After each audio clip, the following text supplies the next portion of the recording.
Taller Evangelio de Marcos.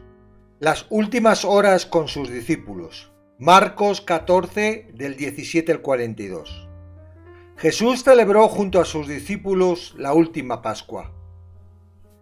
La primera cena de Pascua se celebró en Egipto antes de ser libertados de la esclavitud, mientras Dios llevaba a cabo el juicio, matando a todos los primogénitos de las casas que no estuvieran protegidas con la sangre del Cordero. Desde entonces, cada año se recordaba este día y se celebraban una cena, según lo que Dios señaló. A pesar de que Israel fue libertado de la esclavitud de Egipto, quedaba la promesa de que el Mesías les libraría del pecado. Jesús vino a librarnos con su muerte y también a traer la revelación de su reino que estaba oculto hasta entonces. Solo 2 de los discípulos conocían el lugar donde se realizaba la celebración. Ya dijimos que al menos Judas no tenía que conocerlo, con el fin de que no se lo comunicara a los principales sacerdotes. De esta forma no interrumpirían el acto único y especial que se llevaría a cabo esa noche. Marcos, en su relato, pasa directamente al conflicto de Judas.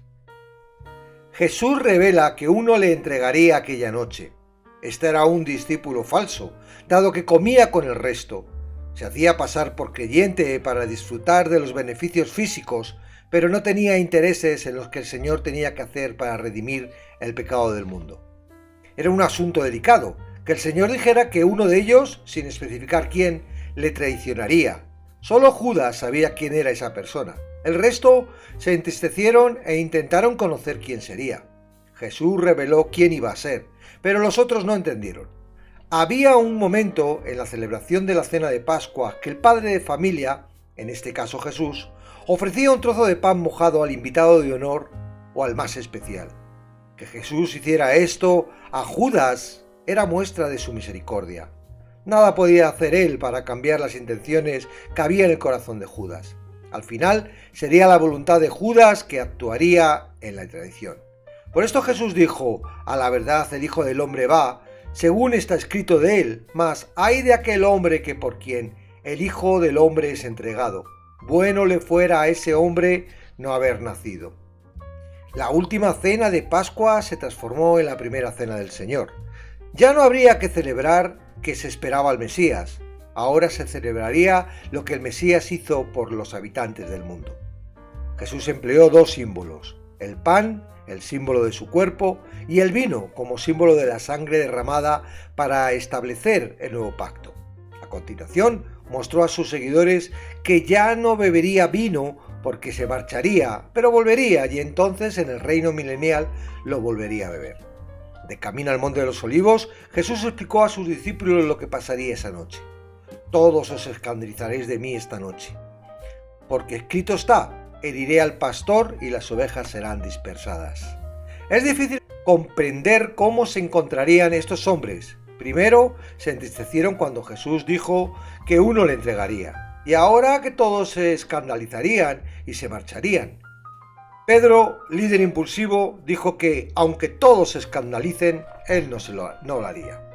Por lo menos eso pensaba que podía ser capaz de hacer. En aquel momento Jesús le dijo que le negaría 3 veces. Una cosa es la que nos haga creer nuestro corazón, otra la que nos permite realizar. El orgullo se pone por encima ocultando la realidad. Pedro y los apóstoles creían que serían capaces de dar hasta su vida con tal de estar junto a Jesús. Si no deseas que el mismo corazón que te hace creer que harás algo que luego no te permitirá hacer, para luego atormentarte por no haberlo hecho, deberás comprender que Él no puede dirigir tu vida. Dios no nos exige que seamos o hagamos lo que no podemos hacer por nuestra naturaleza. No obstante, el arrepentimiento al que nos dirige nos revela nuestra incapacidad para no dejarnos engañar por el corazón, que nos dirige a acciones en contra de su voluntad. Llegaron al huerto de Getsemaní y ordenó a 8 de sus discípulos sentarse y esperar mientras él oraba. Nuevamente, el grupo de apóstoles que presentó la transfiguración, Pedro, Jacobo y Juan, fueron los que eligió Jesús para estar cerca de él en estas últimas horas de tristeza y angustia. Lo que Jesús sentía en esos instantes es muy difícil de comprender para nosotros. Algunos creen que su angustia se originó debido a que sabía el dolor y sufrimiento físico que tendría que sufrir horas después. Sin embargo, en los textos no se encuentra nada acerca de eso. Jesús oró al Padre hasta 3 veces por si existía alguna manera de que él no tuviera que atravesar lo que estaba previsto. La clave de lo que tendría que pasar está en su oración. Abba, Padre, todas las cosas son posibles para ti.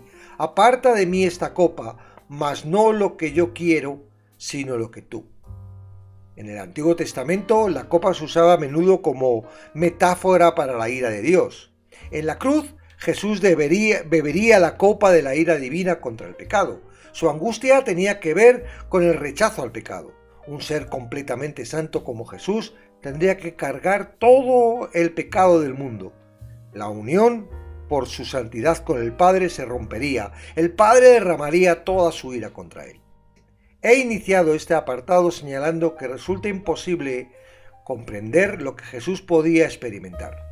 Para nosotros, como seres humanos vinculados a un cuerpo pecaminoso y acostumbrados a la suciedad del pecado, esta situación carece de sentido. Mientras Jesús oraba, los discípulos, a los que mandó velar, dormían. Jesús despertó la primera vez a Pedro llamándole Simón, dando a entender que estaba dominado por su naturaleza humana, sin fuerza para mantenerse velando. Vendrían momentos muy difíciles donde solo espiritualmente podría mantenerse sin tentación. Velar, sinónimo de orar, es la herramienta que Dios nos ha otorgado para resistir las tentaciones y salir victoriosos de ellas. Es probable que estos hombres aún no entendieran lo que pasaría esa noche. Marcos dice que sus ojos estaban cargados de sueño. Una vez más, nos muestra cómo somos. No pudieron ni velar una hora. Esto no afectó a Jesús, quien tenía muy claro por lo que tendría que pasar. Tampoco afectó la relación de Jesús con sus discípulos. Amorosamente, cuando ya entendió que no había otra forma de pagar el pecado del mundo, los dejó dormir. No sabemos cuánto tiempo dormirían. Según el texto, parece que poco, por no decir que nada. La hora había llegado. El Hijo del Hombre sería preso en manos de pecadores. Los que venían a arrestarle se acercaban junto con Judas, el que lo entregó.